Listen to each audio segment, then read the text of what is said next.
You are listening to the Tricorder Transmissions, episode 71. And now, here are Craig and Jeff.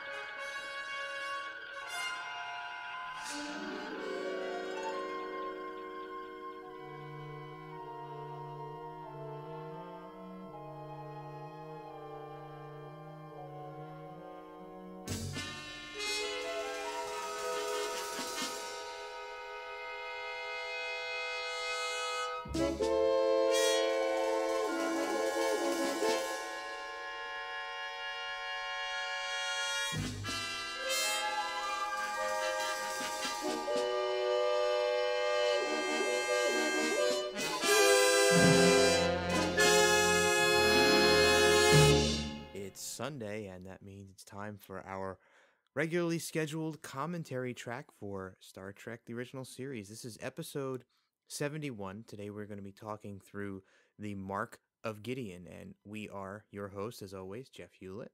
And Craig Cohen. And sadly, we have another death to report. A couple days ago, on March 4th, the world lost Harv Bennett, who is really responsible for, dare I say, saving the Star Trek franchise when he came up with the story idea for Wrath of Khan, which pretty much re-injected Khan into the Star Trek universe. Yeah, I mean, I remember seeing his name on the screen so many times, watching Trek, and it's great that he someone who didn't appear on the screen having their name be so well known. Yeah, and it's funny that before he left the franchise, he had pitched the idea of Kirk and Spock in the Academy, which was shot down. And funny enough, they finally decided to do that with the J.J. Abrams movies. Well, that's interesting because a little ahead of the curve there in terms of what the franchise needed to stay relevant. It's fantastic. Yeah. So rest in peace. Yes, Harv. Thank you for your contributions, and thank you for bringing about what could be the best Trek movie ever made. Yeah. So I know we all have a very deep affinity for the Wrath of Khan. So, not a heck of a lot of other stuff going on in the Trek universe. I wanted to quickly thank everyone on Facebook for their wonderful feedback on our Nimoy tribute that we posted last Sunday. It's been some really nice things said, even on our Facebook page and in private messages. So thank you to everybody. I know that it doesn't feel like one of our normal episodes, and usually our supplemental episodes are much more structured than that. But this was kind of an off the cuff sort of thing, and wasn't the easiest thing to record. No, and we're actually going to be doing. I guess now's a good time to talk about. If you notice, that episode was marked part 1. We will be posting a part 2, which might act as more of a proper tribute. Yes, yeah, I think so. We've got some great guests who've all been on the show before, and they're coming back on and weighing in with their thoughts, and so far it's been a great experience. I'm excited to put this together. Yeah, so that'll be next Sunday. Yes, that will be next Sunday's episode. And I guess a little show note. The following Sunday we're gonna be dark, right? Is it the next Sunday or the Sunday after? The 29th is the. You have to take a look at that, but we are gonna be dark one Sunday coming up. So consider yourselves warned. Yeah. So whatever episodes after the second installment of our Leonard Nimoy tribute, I think it's the following Sunday because. Yeah, you're right. I think so. Yeah, we've got some staggered vacations happening, and we just can't. Yeah, it's going to be very difficult. So, Craig's going away, and then he comes back, and then I go away. So it's going to be a little difficult. So, unfortunately, we are going to have a dark Sunday coming up. We apologize to you. Usually, that's something you're used to. It's only happened once so far. Yeah. In the last year and a half, or almost year and 3/4 at this point. So, apologies for that. So, please bear with us. And I guess that brings us to the Mark of Gideon. Are you ready to roll on that, Craig? Yes, sir. Okay. Well, Mark of Gideon aired January 17th, 1969, and the remaster was delivered on May 31st of 2008. And from the NBC press release from December 27th, 1968, we have Alien Beauty seeks to use Captain Kirk to bring death to millions of people. Captain Kirk finds himself alone aboard the Enterprise with a mysterious and beautiful alien who seeks to use his blood to cause millions of deaths, including her own, on NBC television network Star Trek, Friday, January 17th. All right. We will get started with our commentary in 3, 2, 1. So I think that this episode might have what I consider to be the biggest plot hole in the original series. Really? That's a big bomb to drop right at the beginning. It really bothers me, and we'll talk about it when we get to it. And the one thing that really, there's a couple things in this episode that bother me, and one of them is here with this beam down sequence where they're actually entering in coordinates. Yeah, I was going to bring that up. This episode is very heavy-handed with coordinates. We hear coordinates an awful lot, but they actually play into the overall CSI nature of this episode when Spock is investigating what happens to Kirk, and I think the differing coordinates they get later really help them figure out exactly what's going on here. But is that really just a means of sort of shoehorning in what you need to make the episode work? I mean, I guess so, but I mean, if you say that, then you have to call out, every episode of Law and Order ever made for the same thing. So well, this isn't a Law and Order podcast, though. Yeah, but I mean, every TV show, mystery-wise, does that. They always shoehorn in little details to help the people figure out the mysteries. The thing that I really thought was fascinating about the introduction to this is that we've got yet another planet that is not part of the Federation, that they're trying to make a part of the Federation. Yeah. We heard a lot about that on Elan of Troyes, where, they're working hard to get a foothold in this certain part of the galaxy. And all of a sudden, here we are again. And, I mean, I guess this is yet another place where man has gone before, because they've sent, they tried to deal with these people before, but we're not allowing for federations to, the delegates to beam down. So, and Kirk, of course, going down by himself is another interesting tidbit. Usually it's at least 2 or 3 of them going down, if not more. But now, yeah, and I guess we can talk about the huge plot hole for me here is he goes down without his communicator.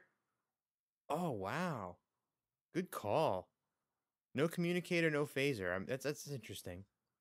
Because I didn't even think of that. Yeah, I mean that is also something that would make this whole mystery aspect of the episode go away. Is if he had his communicator, boom, he talks to the Enterprise, and we're all good. And you know what else I find interesting too? Speaking of plot holes, is that later on, I mean, we're gonna assume this is a spoiler alert, by the way. If anybody hasn't watched this episode and is listening to this podcast, stop immediately, because I think we're going to be spoiling. But you notice when Spock comes down later, he immediately recognizes that none of the computers actually do anything. Yeah. Why doesn't Kirk notice that? Is Kirk that dumb that he doesn't know the computers aren't working? Yeah, I guess he's supposed to be disoriented because there's a period of a couple minutes that he doesn't remember. Yeah, I think he says 10 minutes or something that he can't account for, which is interesting that he has some sort of chronometer that he can tell that he was missing time. But that doesn't come up, of course, until later either. But yeah, but with that said, I really, really enjoy the section of this episode where we don't know what's going on.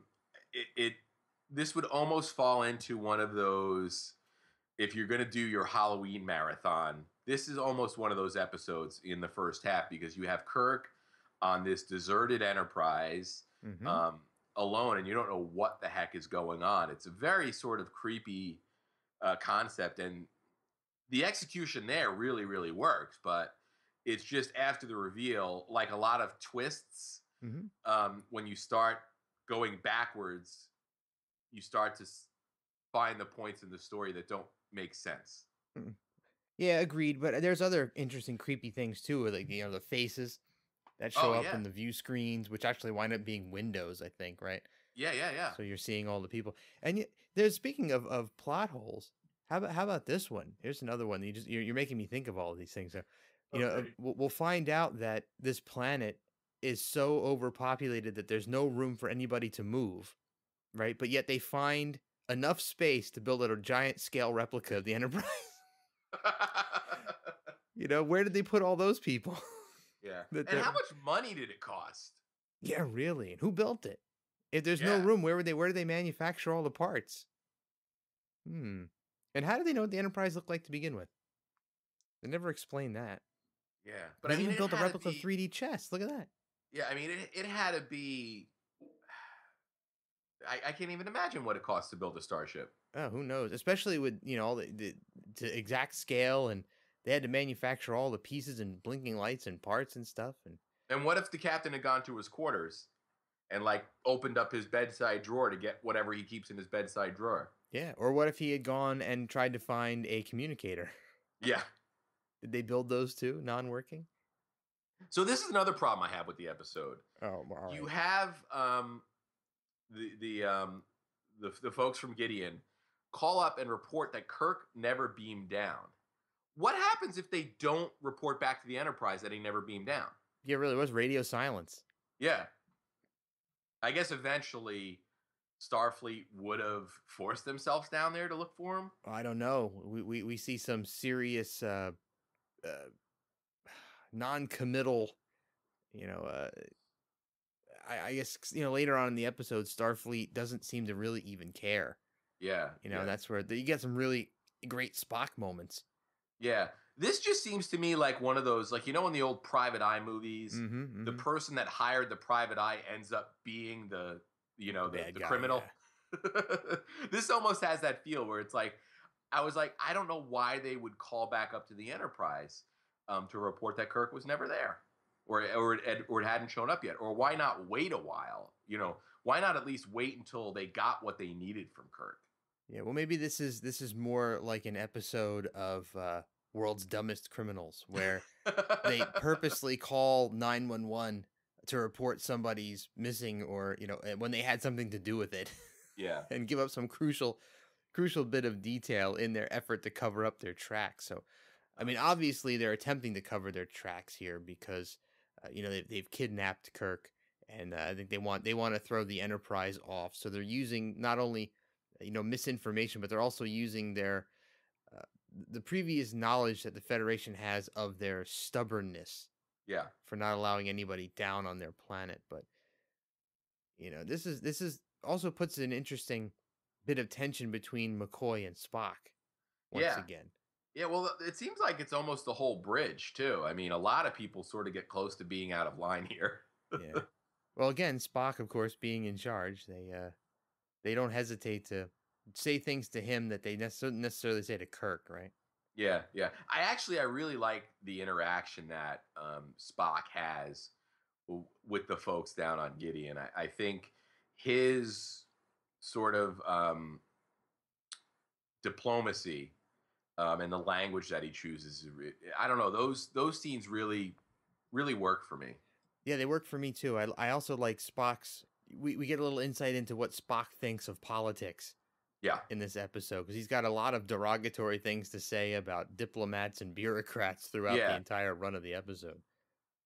Yeah. So now Spock has proposed that they're going to scan space, 1 degree at a time? Yeah, and Sulu says it's going to take a really, really long time. So sometimes the scanners and things in the Enterprise work really quickly, and sometimes they work really slowly. There was really no explanation as to which is what, but these shots of is she wearing her underwear on the outside?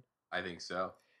Look at that. It looks like underwear on the outside. But these are really great empty shots of the Enterprise. I really, really dig this aspect of this episode because you get to see an uncluttered, tons and tons of uncluttered scenes of hallways and the bridge and quarters, and I absolutely love that. And I think this was an inspiration for some of the people that we know who do ship interiors now, who recreate them. So Yeah. Really cool. So again, another lovely lady shows up, unannounced, unexpected. So Kirk has stumbled onto another person, and he's acting pretty much the way you would think he would at this point. I like that he maintains the traditional Kirk persona here, and he's giving the old, what are you doing on my ship kind of thing. Although he does soften pretty quickly. Yeah. Yeah. But she seems completely oblivious at this point, so just kind of showed up out of nowhere and started dancing through the hallways.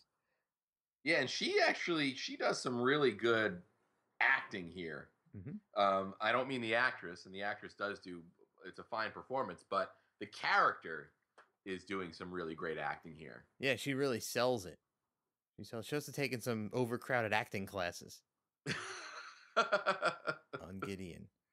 But one thing I really, and this is another continuity thing that pops up in this episode. And I mean, it's been on a million episodes prior to this, and I love the fact that here it is. Kirk mentions the number 430 again. Yeah. I absolutely love the fact that they're able to keep that consistent, even though a bunch of other stuff isn't consistent. That number is always pretty damn close to being the same whenever he Yeah, well, mentions it. well, I guess he's not really subtracting all the red shirts that die, or Well, we're assuming that they replaced them, right? I mean, we're you would stopping at a think star so. base. Like, listen, we got 5 dead on the last mission. Give us 5 new ones. Check them in. Click, click, click. They get the little counter, the bean counter, as they're beaming them on board. Okay, 5 to replace. We're back to 430. Yeah. I wonder if there was ever any discussion of, trimming the fat on the Enterprise and saving some cash. Like, all right, we have 430 people. We got to lay off 20% of the workforce. These voyages are costing us too much money. We don't need all 430. Uh, so we're getting more of this back and forth between the real Enterprise, quote unquote, and the ghost ship that Kirk is on. It's interesting if you look at other episodes where they had alternate Enterprises. They would like to give you, ways that you could tell as the viewer which Enterprise you were looking at. Yeah. And in this one, they don't do that. You're just supposed to assume when you see Kirk that you're seeing the alternate Enterprise, and when you see the regular crew, you're seeing the regular Enterprise. So I guess they figured that in this episode that was enough so that the viewers could actually understand that it wasn't the same Enterprise, just in two different dimensions, or Yeah. something, that it was actually two physically different places, which is interesting Yeah. to me. So so I guess it's a directorial choice. Yeah. To do And that. and this is actually there's some interesting direction in this episode by Judd Taylor, who we've talked about before. He directed 5 Star Treks total. The last one we saw was Let This Be Your Last Battlefield. And the next and final one we're going to see is The Cloud Miners, but he also directed The Paradise Syndrome and Wink of an Eye. Fantastic. That's pretty good tenure. Yeah, Pretty good not tenure. bad. And he directed almost up until the end of his life. He was directing, I believe, episodes of Law and Order. Funny enough that you had mentioned Law and Order. Oh wow. Great shows. I'm a big Law and Order fan, by the way, out there. Don't think I'm not. I'm not trashing it. I love that show. It's quite addictive. Another thing that came up a minute or two ago that I thought was interesting. I love these little snippets of Starfleet backstory and process. And Spock mentions the Starfleet Bureau of Planetary Treaties. So they're attempting to contact Starfleet for help on rescuing Kirk, and they're getting locked in some sort of a political loop where they keep telling them, well, you have to hang up and dial this number. No, wait a minute, you dialed the wrong number. Hang up and dial this one. And they get sent to the Starfleet Bureau of Planetary Treaties, which I love it. I love that they have to come up with all of these different things. Yeah. Well, it really makes you think too about how big Starfleet really is, and how it works. I mean, if you look at how complex governments are here today, Mm-hmm. in our time, here you have Starfleet, and then you also have the United Federation of Planets, which how is all of that working together? It's got to be tons of intricate moving parts there. Yeah, where are all their tax dollars going? I guess we know. There's tons and tons of bureaucrats and red tape that we got to pay for. But also, there's not really much of a um, well, money isn't really as big of an issue in this future either. No, well, I guess they had to cut back on their golf outings in that case. So I guess at some point the Tea Party finally disbands. Yeah, I imagine so. Unless a big shift happens. So here is a real sort of war of words between Spock and is it Odin? Yeah, I guess they're Spock is actually quite well versed at dealing with these. He chooses his words very carefully and kind of tries to work within the system here, Yeah. which is it's pretty cool that he's able to operate in that way. I guess maybe I wonder if they offer some sort of courses. Starfleet trains you on how to do that, or maybe he just observed Kirk enough that he knows how to deal with these difficult situations. And I love how Yeah, where he it's talks such a about funny there being conversation. interference in the transmission, which is basically when McCoy and Scotty and everybody else was sort of airing their displeasure at what was going on. I love how he sort of no sells that and just says that there was noise in the transmission. Yeah, that's great, and this actor does a fantastic job of playing this character, I think. Yeah, that's David Hurst, born in 1926, and he originated the role of Merlin in the 1960 production of Camelot. Awesome. He was also on TV's Car 54, Where Are You? An episode of The Monkees. As everybody knows, we do a Monkees podcast with Ken Mills. So we're going to talk about him on the Monkees Ride Again, or Race Again. He was on Dark Shadows and also Charlie's Angels. Oh, fantastic. Another great television tenure. Yeah. Fantastic stuff. I love how all of his assistants are bald. I didn't really notice that too much before, but now I just really picked up on that when they showed that long shot of their table and you saw the three bald dudes sitting around them that don't really say much of anything, but I wonder why they're all bald and he has hair. Yeah, I wonder if there's another story there. Another thing too is we know since we've all seen this episode already, we know that they're observing Kirk from this room, and when it's time to reveal themselves, they get up and they walk out onto the bridge of the Enterprise. So, is there a door on the Enterprise that isn't normally there? Or maybe they just took a calculated risk and put themselves in a place that they figured Kirk wouldn't look. Maybe they're like in a coat closet. Yeah. Well, there was an earlier sequence where Kirk says he looked over every inch of the Enterprise. Well, we all know. Found no one. We all know we exaggerate when we say stuff like that. You're like, oh, you lost your keys. I looked everywhere. No, well, obviously you didn't because you didn't find them. But still, it would have taken Kirk a couple hours, right? Oh, more than that, I would think. To walk the entire ship? Yeah. I mean, that's pretty cool. Look at this dude. They're going to beam this dude up. He kind of looks like Donald Sutherland a little bit from Lollipop, doesn't he? Yeah. Yeah, they look like Warden Drumgold. So I still have Slycast on the brain too here, but yeah. Something I wanted to mention too that I thought was great about this episode that happened a little bit earlier is that we've seen in other episodes where it seems like Kirk or Spock or McCoy or whoever is in the situation doesn't remember or think back on all their prior experiences and draw experience from those to try to figure out what's going on in the current scenario, right? They all kind of seem to play dumb until something comes up. But you see Kirk talking to her name is Odana, and he's actually actively trying to figure out what's going on. And he's saying, some intelligence has brought us together, and there's a reason why we're here. And he seems to be leveraging things that he's experienced before this time in order to try to piece together what's happening now, as opposed to just kind of walking around like, duh, I don't know what's going on here. He's thinking like, well, listen, I've been in situations before where I've seen unseen forces that have beamed me from place to place and trapped me here or trapped me there. So Right. obviously he knows there's a reason why the two of them are there. And I thought that was fantastic. Yeah. Okay. Just want to put that out there. No, it is a good point.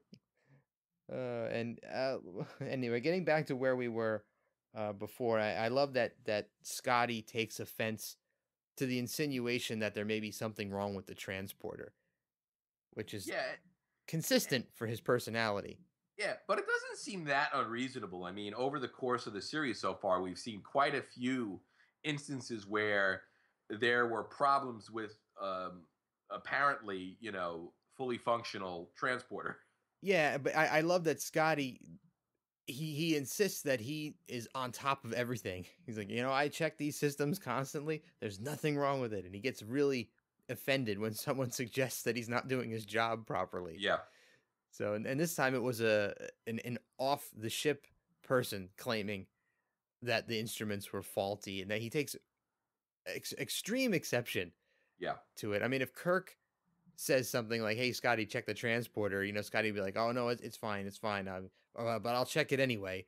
But if it's an alien saying that Scotty's not doing his job well, well, you're in for it then. So those little character consistencies are really great. So again, and of course, we heard more about coordinates. We've heard more about coordinates with Chekhov checking coordinates against what they sent previously, and then the Gideon folks on the council saying that check your coordinates, and we sent you the coordinates. So I don't think I've heard the word coordinates said this many times in a Trek episode up until now. Yeah. And you would No, think that that'd be an important thing that they always need is coordinates. Yeah, and it almost seems like you're looking at Kirk here, and it almost seems like he's starting to put together what's going on. Yep, I think so. And this is the point I think where he starts to change his attitude towards her and become more of an interest. I think now this is something that I was wondering as I was watching this earlier, is he shifting into playboy mode because he thinks that's what the intelligence that brought them together wants him to do, and Ooh. he needs to expose more of what's going on in order to figure out a way out of it? Because he Yeah, seems to that's change his mind about her really quickly. Like, right, he just all of a sudden kind of turns around here, and now he's Mr. Suave. well, maybe he checked his watch. He said, "Oh, it's 4 o'clock. It's time for some lovin'." I mean, who could blame him?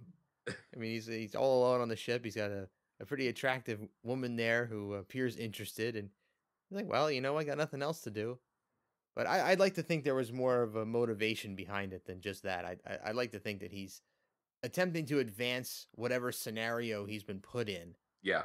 in order to expose what's really going on. Because what other choice does he have? I mean, he's already supposedly wandered the entire ship. But he still doesn't know that the computers aren't working. Yeah. Which is interesting. You would think he'd go into the transporter room and try to transport himself somewhere. Yeah. But he doesn't. Or go, jump on his communicator and try and talk to the Enterprise. I mean, all we really needed is a scene for me where he says, after beam down, I didn't have my communicator or my phaser. Mm-hmm. But it's just never addressed. No, it's not. And I don't know. You'd think that would be something the captain would have tried. You would think so. Just the way it's glossed over really, really bothers me because it's the first thing Spock does almost immediately when he beams down. Exactly. Yeah, that is maybe, I don't know. I can see not going down with a phaser because it was diplomatic, but I can't see not going down without a communicator.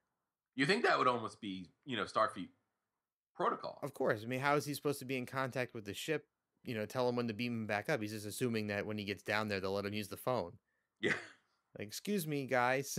I need to go back home. Could you call Spock for me? Oh. So here she's explaining the overpopulation problem that Gideon has, and it really sort of paints this terrible, terrible picture of a world where there's nowhere you can go to be by yourself. Yep. And that's one aspect of this episode that I thought was brilliant. Oh, it's a great sort of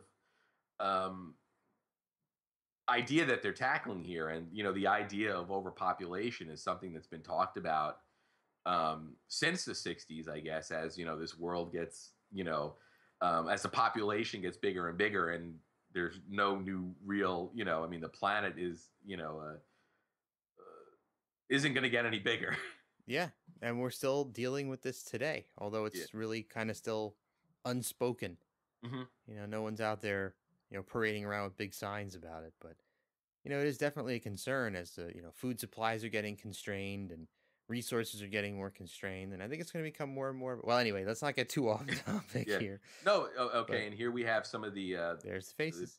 Yep. Watching. And yeah, they're all watching on an interest to see what happens here.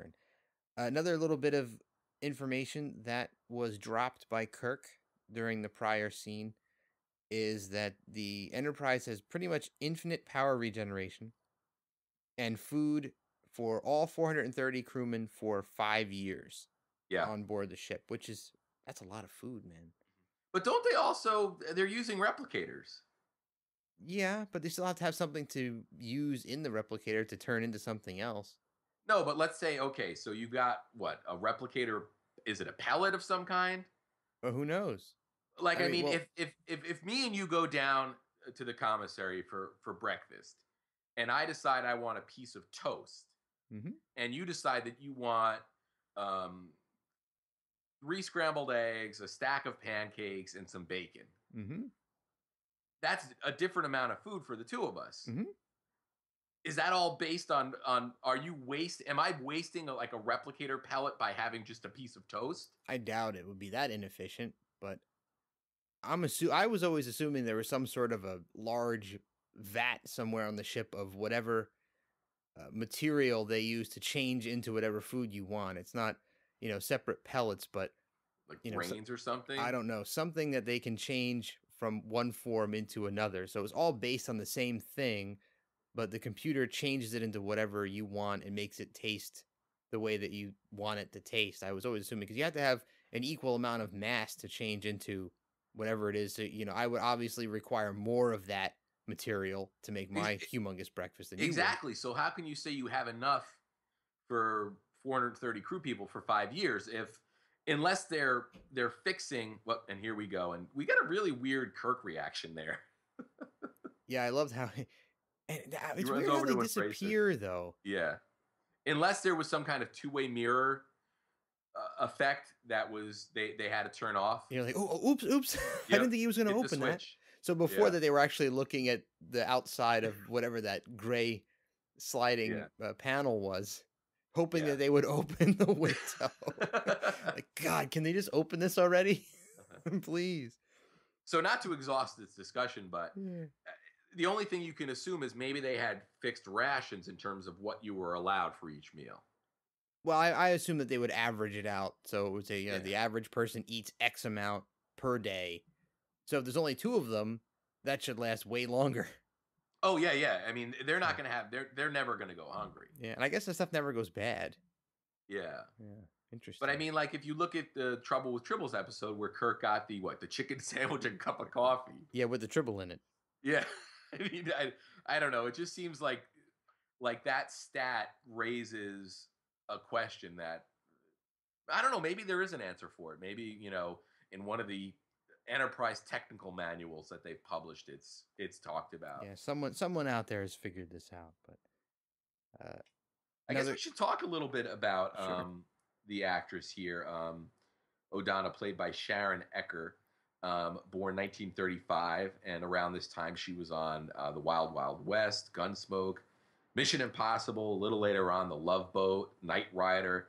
And in 1991 to 1992, she played a character on The Young and the Restless. And a fellow Canadian as well. Her and Shatner, both from Canada. All right. Very cool. Very cool. Oh, I love Kirk's angry reaction to that. So she's saying, hey, let's just, hang out here and be content. Yeah, well, she knows that she's not going to be around much longer. Yeah. So how content can they be? But this... And here we go. Here's the reveal. This is the twist. Yep, here's the big twist. They've been watching them the whole time. Kirk is obviously playing along with her at this point, saying he's never felt that way either.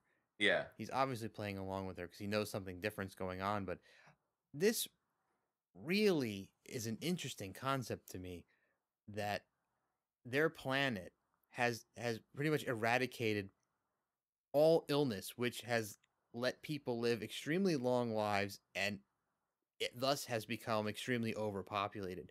So as we in our own lives wonder about, can we eventually cure every potential illness that we have in the world today with medical technology, what would the result of that be? Yeah. Would we wind up in the same position? Would we all, because obviously we all live longer today than, our ancestors did 100, 200, 300 years ago, Yeah. more than double the average lifespan easily, and here we are living to the 80s and the 90s. And I wonder, I guess maybe that's something to think about. Maybe it's all the conspiracy theorists out there, wonder why maybe that's why we're not curing things. Oh, we could have a whole nother podcast on conspiracy. Let's get Jesse Ventura on the line. This is what they don't want me to see. Oh God, let's get back on that.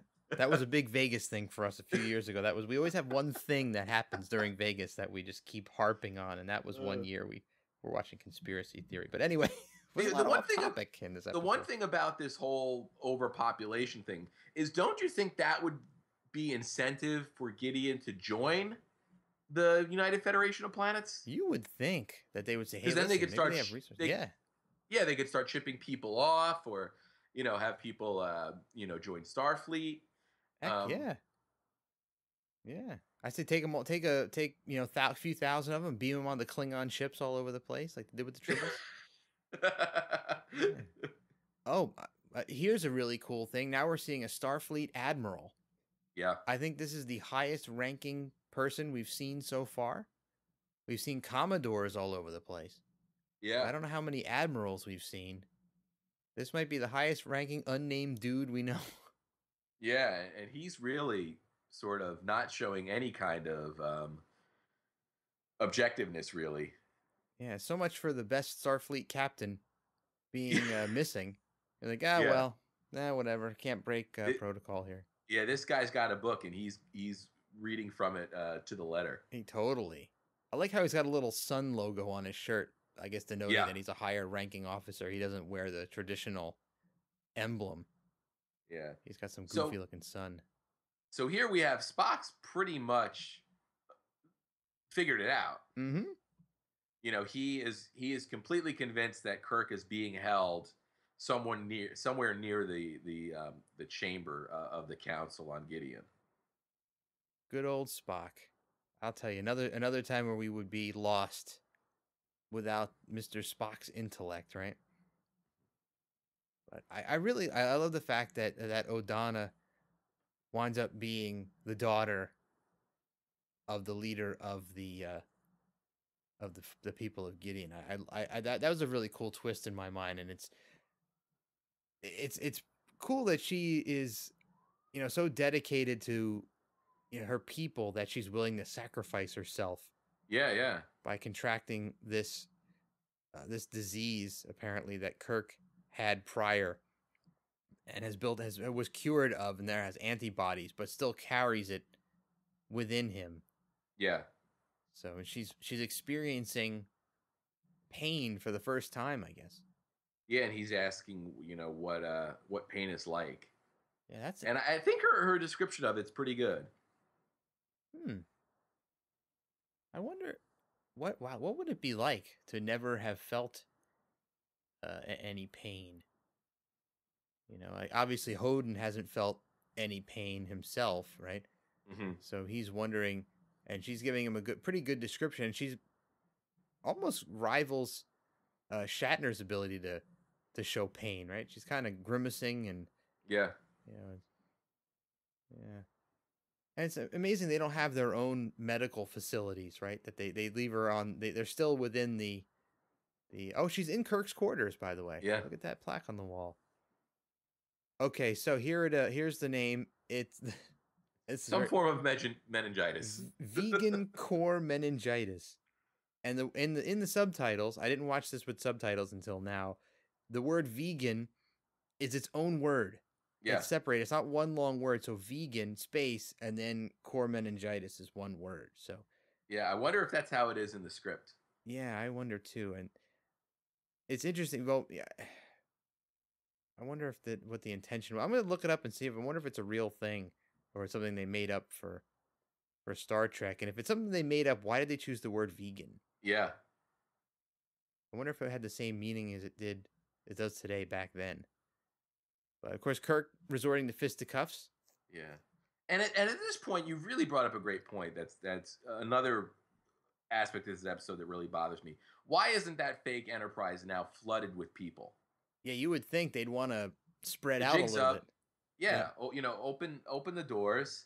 Let us the people die. bounce around in there. Yeah, let's go. Let's get in there where the disease is. Let's all get it. We all have to go kiss O'Donna before she dies. Because obviously you need physical contact, I guess. Or maybe she didn't. So I love... Oh, here's the coordinate sleuthing that I was talking about earlier. They're going to compare the coordinates that they beamed Kirk down to with the coordinates that they transported the bald Donald Sutherland wannabe council member. And now they are not the same. Yeah. And Spock is going to beam down to the coordinates where they beamed Kirk. And of course, this episode would not have been possible. This plot would not have been possible had they been able to use the regular technology on the Enterprise, right? Had they been able to scan the planet, they would have known the coordinates themselves, right? Mm-hmm. And had Kirk brought his communicator with him, he would have been able to be beamed back immediately. So once again, but this time it's interesting because they don't use technology to disable the other technology or magic or whatnot. They just don't. They just don't use it. One is they're forbidden to use the scanners, and two, Kirk forgets the communicator. Yeah. But Spock has a tricorder with him, and he's going to scan around and try to find Kirk. So Spock is now on the alternate Enterprise as well. But he doesn't seem as surprised by this. No. As Kirk was. Yeah, it's like we said earlier, he had already sort of figured things out. But notice he has no phaser. Interesting. Very interesting, but still pretty cool to see him walking around. I love these under the table glass through the glass shots that they're doing. Yeah, this was some of that direction I had alluded to by Judd Taylor. Fantastic. It's really a unique shot in terms of what we've seen on Star Trek. Now look at where Kirk is sitting at that table. Yeah. You see there's like a triangular barricade underneath that holds the table up. Where was the camera placed to get that shot? He must have been at a different table. Yeah, it was probably some kind of dummy glass. They had a rig of some kind. Yeah, phenomenal. I like that. That's pretty cool to see stuff like that. When you try to scratch below the surface, I think it's really cool to notice those things where they obviously shot something differently than we're perceiving it on screen. And I love these people bumping into each other. Yeah. And it's behind them. You almost want to see more people there. Yeah, you would think. Yeah, I almost wonder if the remastered effects people considered doubling those people somehow. And where did they get those outfits from? Come on. Who's manufacturing those things? I guess they wanted to make everybody aerodynamic. Why? Yeah, I guess. So you could just bounce off each other. Yeah, maybe there's some sort of like neoprene clothes or, they're very slick and you slide off of each other as you move around. Doesn't create friction, though. Because there'd be awful lot of chafing out there. Yeah. Yeah.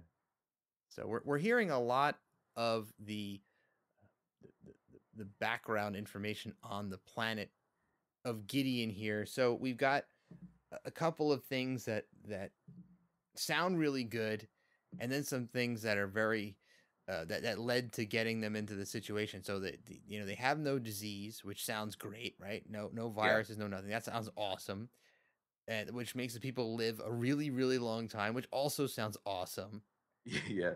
But also we're learning that they they find life precious, which is pretty awesome too, but in such a way that they wouldn't limit the amount of children being born to prevent the overpopulation from happening. I mean, we see that now on Earth here in our own time, where there are some countries that limit the number of children you can have because they're so overpopulated. But so this is a system where their own beliefs, coupled with their technology, combine to create this situation that they're living in.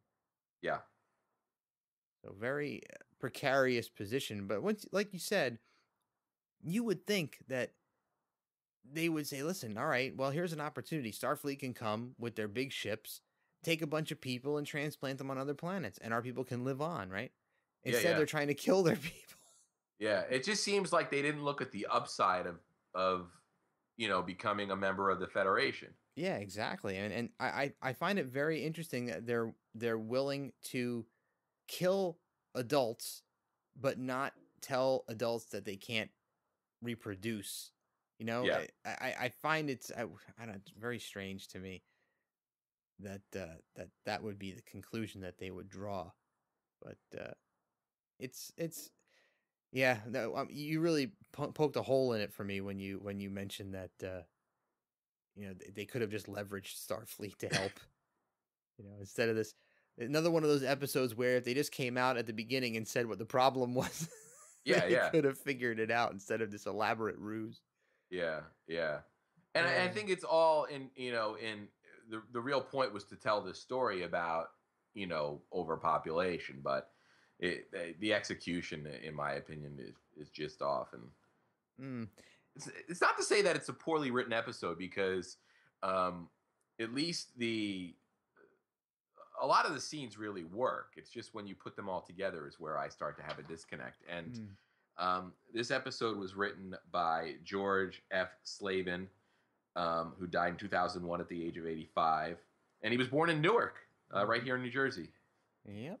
And he wrote multiple episodes of Maverick, Combat, The Flying Nun, and 2 episodes of the final season of Hawaii Five-0, which was in 1980. Which amazing that Hawaii Five-0 ran as long as it did. Yeah. And it was co-written by Stanley Adams, who we know as Cyrano Jones. Yep. From the Trouble with Tribbles. Yep. And this was apparently an issue that was very close to his heart, overpopulation, which led to the writing of this episode. But of course, it came out a little bit differently than he had intended, and I think there's some notes out there that he and his son were not as pleased with the final result. Yeah, I remember reading a brief quote from his son in These Are the Voyages. Yeah. So another interest. Speaking of things about this episode that are of particular interest, and we know that from reading These Are the Voyages, that the 3rd season had a lot of restrictions on the show. Reducing the amount of violence on the show, of course, the budgetary restrictions. But there's something on this episode that snuck through that seems to be something that the network would have squashed, and that was Kirk mentioning sterilization and contraceptives on the show. That was still those were taboo topics back then. Contraception was not something that was, you didn't see Trojan commercials on TV back then. That is not something. I mean, these were the days like prior to even the sex ed classes that we remember. Yeah. In school, they were controversial when we took them, and that was 20 years after this show aired. Right. So surprising that the network allowed talk and questioning of sterilization and contraceptive use on a network television show. Totally. Back then. So pretty cool that Star Trek was once again able to slip through some hot button issues onto a television show under the guise of science fiction. Right. So pretty cool. So we see Spock kind of wandering around this darkened Enterprise. He's figured that all the computers are not working, so that he is in a replica of the Enterprise. Yeah, and he wants to find the captain before his life as he know it ends. Yeah, so Spock apparently knows there's something weird going on here, and I think he has an idea of what that actually is. Yeah. Now we've got apparently O'Donna has, in her limited time with Kirk. You wonder how long they were on the ship together. Yeah. Because now she's calling for him from her deathbed. You wonder if it's delirium from the condition that she's contracted from Kirk that's causing her to do that, or if she's hopelessly in love with our swaggering captain. Yeah, it could also speak to the fact that even in living in a society that is rife with overpopulation, that with all those people, it's not possible to make an individual connection. And the limited amount of time that she spent with Kirk was actually sort of the most significant interaction she'd ever have with somebody. Potentially true. Yeah. I mean, I guess how hard is it to find, quote unquote, the one if you're just in a sea of people, elbow to elbow, shoulder to shoulder. I mean, you're talking to the same 5 people all the time. Whoever's But in you your also wonder order. how sheltered she's been from that. Potentially. I guess the council has its own building there. We don't know how big it is. I mean, knowing how big the Enterprise is, it must take up quite a bit of space. But knowing that the council chambers are directly connected to this model Enterprise, what are they going to do with this model Enterprise when this is over? Open it up as a like amusement attraction. Yeah, maybe maybe like a hotel. Yeah, yeah. If they really got on board, like there's so much upside to becoming a member of the Federation. True. It could become a travel destination. Stay in the Hotel Enterprise. They could charge. They can charge extra for the captain's suite. I love it. They could take excursions to the shore leave planet. Fire guns. Chase their high school bullies around. I love this moment right here. This is the double nerve pinch. Well, it's one nerve pinch. That's right, one nerve pinch. Notices his buddy, and he gets thrown and knocked out. Yeah, and that's it. Yeah, that's it. Convenient. Well, that's right. The last episode we saw Spock do a double nerve pinch. I wonder why he didn't do it again. Interesting. I love how Spock walks in and Hoda just doesn't even really seem concerned at all. Yeah. Like, yeah, okay. Yeah, Spock figured it out. Yeah, but I think at also at this point he assumes that their nefarious plan, if you will, was in effect, and not realizing that they can beam right out. And then also, does the Prime Directive play into things here? Gonna say that. I was just gonna say this is obviously a huge Prime Directive breach. I mean, they're kidnapping. So obviously, in Kirk's mind and in Spock's mind, the Prime Directive can be circumvented when they feel, morally that what the planet is doing is wrong. So obviously, Kirk had a huge objection to them killing off O'Donna to kill everybody else. So he just took it upon himself to say, you know what, I can take her back up to the ship and get her a shot, and she'll be saved. Yeah, and do you think from Spock's perspective it was kind of an FU to Starfleet, considering how sort of disinterested they were in helping? Good point. The human side of him says, you know what, Starfleet, you really pissed me off. So you know what, I'm taking the book and throwing it out the window. Yeah. Or beaming the book into space, as the case may be. That's funny. But super suave right until the end. Kirk is still playing it cool here. Big smiles. Very cool. And of course, she chooses to stay behind and go back to Gideon. And infect people. Yep, and infect people. And I'm really surprised that Kirk doesn't offer, the obvious alternative. Which is, let us, as Starfleet, grab some people and, start up colonies on other planets. Yeah, because Gideon's going to have another problem on their hands pretty soon. Oh, yeah? What are they going to do with all these dead people? Oh, it's going to smell really bad down there. That's true. Well, you can't really burn up the bodies without setting everybody else on fire. Exactly. They don't, and where are they going to bury these people? They're going to put them in the Enterprise. The Enterprise is going to become a tomb. Yeah, it'll be like those catacombs underneath Paris, right, where all the dead people are. Oh goodness. Yeah, why not? Now we get the line where Kirk says the Enterprise seems crowded to him now after spending a couple of hours on an abandoned Enterprise. Like, it kind of does. I mean, there are times where I'll be in the office and everybody else is out, and it'll feel really empty in there. And then the next day, everybody's there. I'm like, wow, this place is crowded. I can't get to the coffee machine. Well, and this is it. They're sending O'Donnell back down, and that will pretty much be the end of that. Another crisis averted. Kirk lives to fight another day, and the infection that was in his system is going to kill off millions. So good on you, Kirk. Good on you, Kirk. I wonder what the report to Starfleet was. What was the final report to Starfleet on that? Oh, goodness, yeah. Can only imagine. Oh, by the way.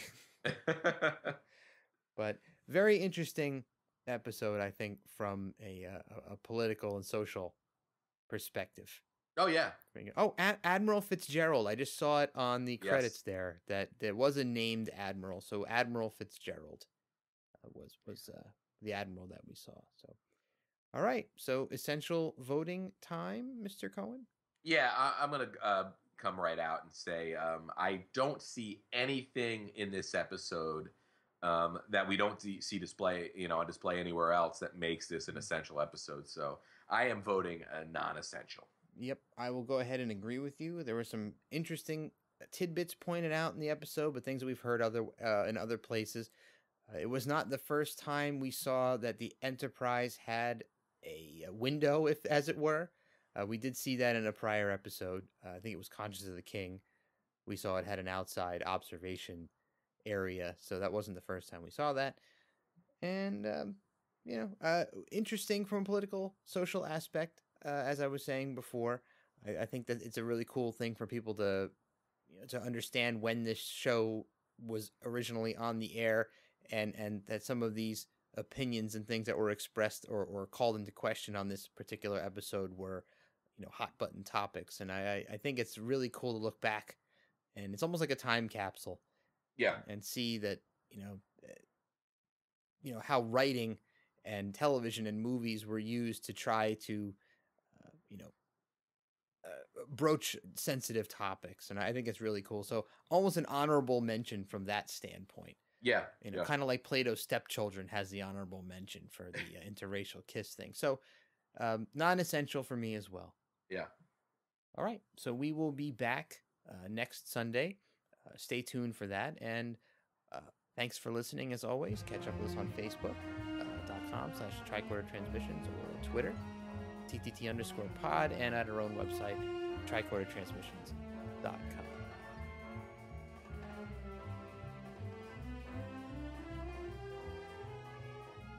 Our next show was called The Mark of Gideon. Gene Roddenberry would always tell his writers that they should pick a subject which they felt passionately about and write a story based upon that. George F. Slavin enjoyed writing what were called issue stories, and so found himself right at home on Star Trek. The theme he chose to explore in this episode was the question of overpopulation. The script was co-written by Stanley Adams, who, the season before, had guest starred in the episode The Trouble with Tribbles as Cyrano Jones.